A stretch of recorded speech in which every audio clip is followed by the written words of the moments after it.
Okay, now so we go to the third video of the first module or introduction to tourism principles, and this specific video will be covering the sociocultural impacts of tourism. So we have finished our economic impacts of tourism. Now we go to the sociocultural. Okay, so what are the two main impacts that affects or influences tourism development in a given area? So one, we have your push factors. So what are push factors? So push factors are defined as the reasons why one would want to escape the current residence. Okay, so ito yung mga dahilan ng isang turista na galing sa kanyang place of origin na gusto niyang takasan, kaya siya ay nagtutour or nagta-travel.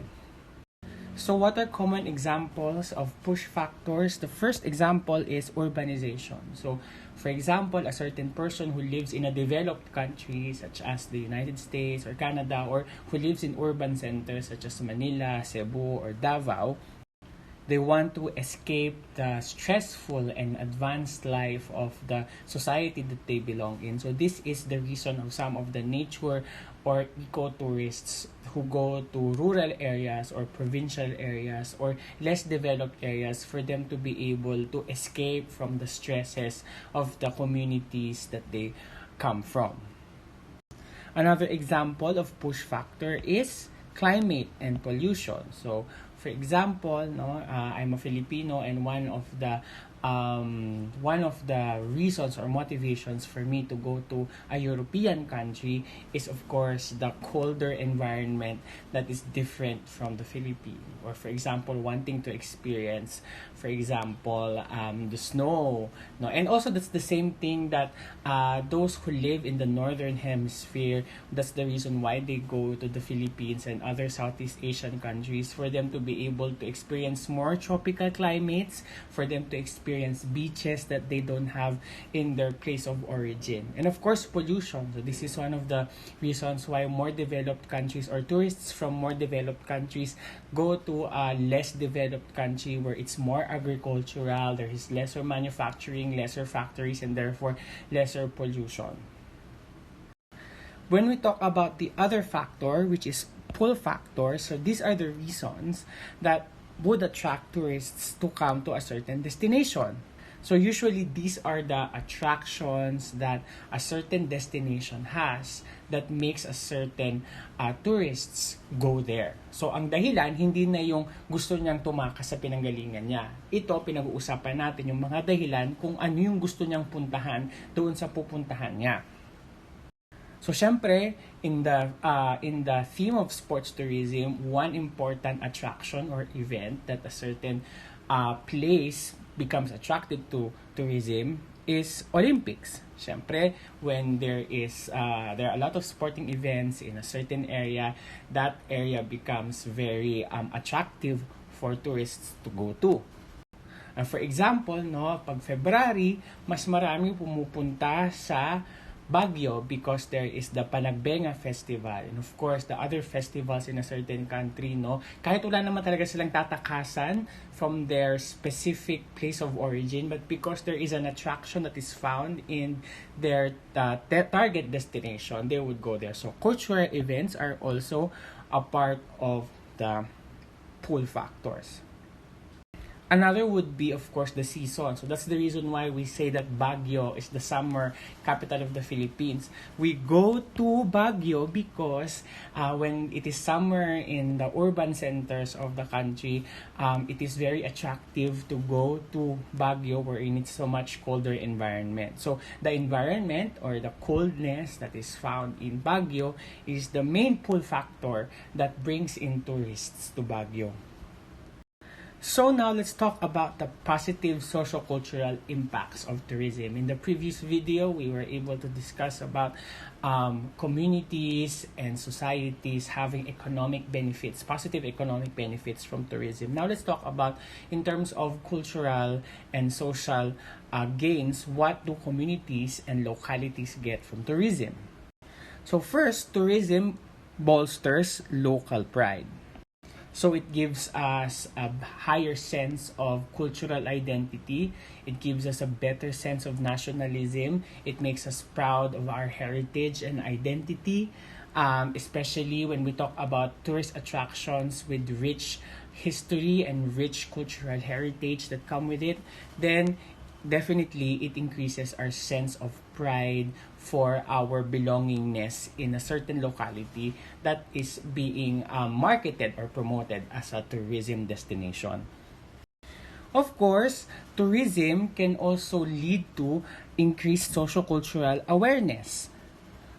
So one of the benefits that foreigners get from, going from one place to another in underdeveloped countries, they get to become more aware of the culture of other people, and therefore they get to embrace more diversity.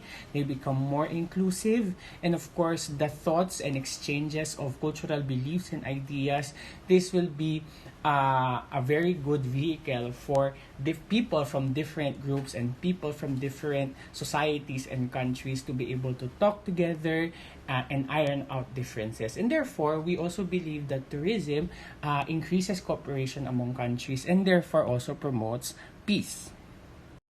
Tourism also provides shared infrastructure. So for example, during the Southeast Asian Games in 2019, we've built so many infrastructure in related to sports. For example, the aquatic center in Clark, Pampanga. So we use that for, of course, sports purposes, but basically it also house some of foreigners and tourists. But now we can also make use of those infrastructure for personal gains of the locals in the area by Filipino athletes as well. So another example is, for example, in order for us to bolster tourism in a certain locality, we improve or we enhance the parks in a certain area. So one, we can use the parks in order to promote the area and of course attract tourists. But at the same time, the parks that we are able to develop because of tourism purposes, they also become shared infrastructure of the community people in that area. It becomes a venue for mass gatherings for them. It becomes an area wherein the locals can also have time to do their leisure and family bonding activities. So that's the meaning of tourism increasing shared infrastructure. And also, tourism can provide direct sociocultural support. So again, when we talk about tourism, it's a collective effort. So people from the industry, people from the sectors, and even the local residents of the tourism location, they all work together in order for them to be able to make a certain tourism attraction or tourism destination effective and very marketable. And of course, because of tourism, there will be population changes. For example, there will be migrants coming from nearby communities to help out in the human resource in order to make the tourism attractions operate. And at the same time, of course, more importantly, the resources of the community also changes. Of course, they have more income, more wages, and more infrastructures for them to share. Now, what are some negative sociocultural impacts of tourism? Of course, tourism has both a positive and a negative side. So, what are the negative sides of tourism? One, the sex tourism. So, due to tourism activity, some females and children may be exploited and may be forced to have sexual relations with foreigners or outsiders for a pay.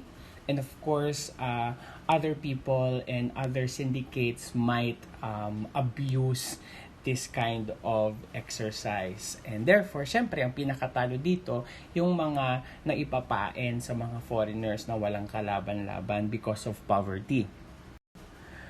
Another example of a negative cultural impact of tourism is increase of crime.